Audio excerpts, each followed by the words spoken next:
Hi, my name is Mark Noah, and in this video I'll be discussing the top 5 organizational behavior concepts that I believe will be the most important for me to understand and implement as a future manager. These concepts come directly from the chapters that I studied throughout this semester, and I'll be presenting them in reverse order, starting with number 5 and ending with number 1, in most importance. So number 5 is the concept of emotional intelligence, which appears in chapter 4 when discussing individual reactions, and also in chapter 9 when we covered communication. So emotional intelligence refers to the ability to understand and manage my own emotions, recognizing emotions in others, and using emotional information to guide behavior. I chose this concept because strong emotional intelligence can significantly improve my communication, conflict management, and leadership effectiveness. As a manager, I'll need to stay calm under pressure, understand how any sort of behavior impacts employees, and to build strong relationships. High emotional intelligence enhances employee engagement, reduces misunderstandings, and helps create a supportive team environment.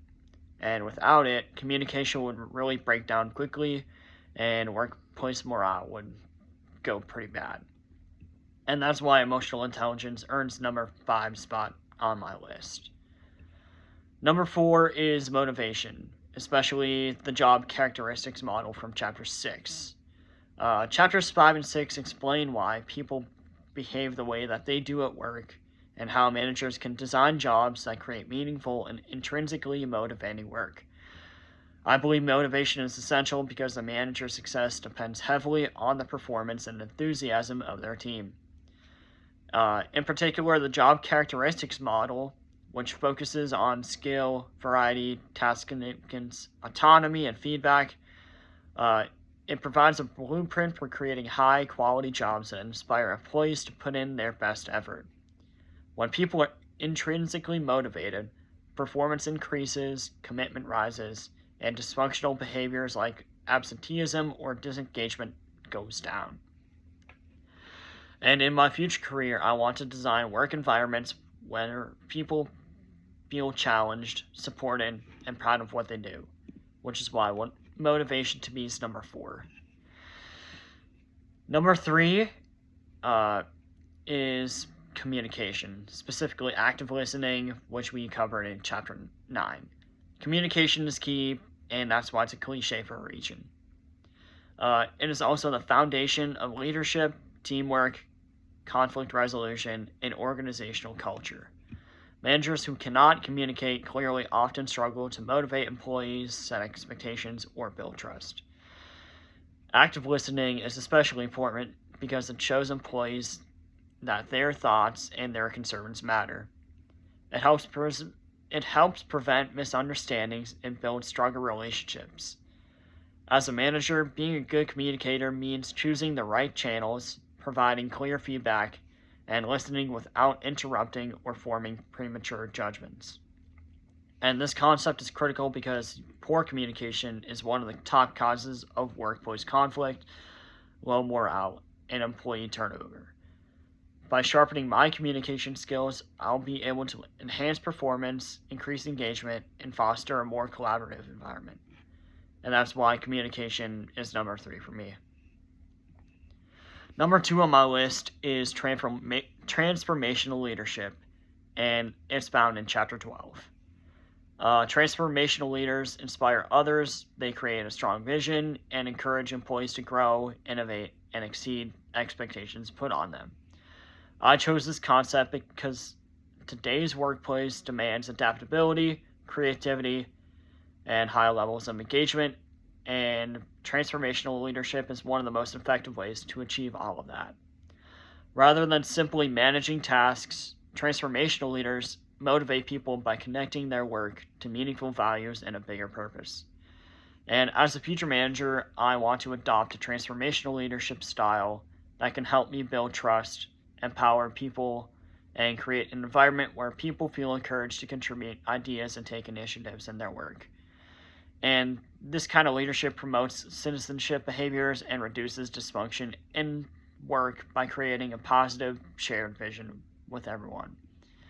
And this type of leadership is not only effective, it's critical for long-term organizational success. And then finally, number one. My number one concept for my future career is organizational culture, which we cover in Chapter 15. Culture represents the shared values, norms, and behaviors that shape how employees interact and how work gets done.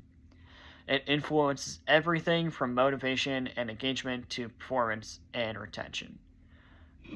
I selected culture as the most important concept because even the best leadership, communication, and motivation strategies will fail in a toxic or inconsistent culture. Culture determines whether employees feel supported, whether innovation is encouraged, and whether people trust leadership. It shapes how conflict is handled, how decisions are made, and how employees treat each other and customers. And to tip my cap to Dr. Shantarius, I decided that a good example of this is all the remaining teams in March Madness. They shared and established a culture that allows them to be successful, and as he discussed in class, culture destroys any sort of shared vision, because culture is the number one thing that I believe in.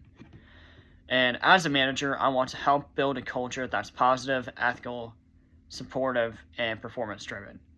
A strong culture increases commitment, boosts morale, improves job satisfaction, and encourages cooperation and citizenship behaviors. And it also minimizes dysfunctional behaviors like turnover, resistance, and conflict.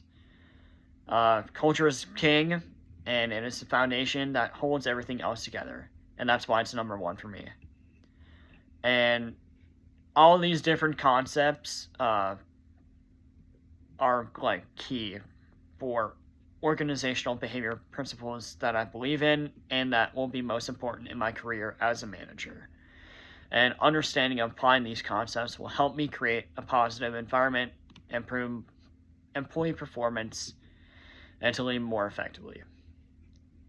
Thank you for listening to this video.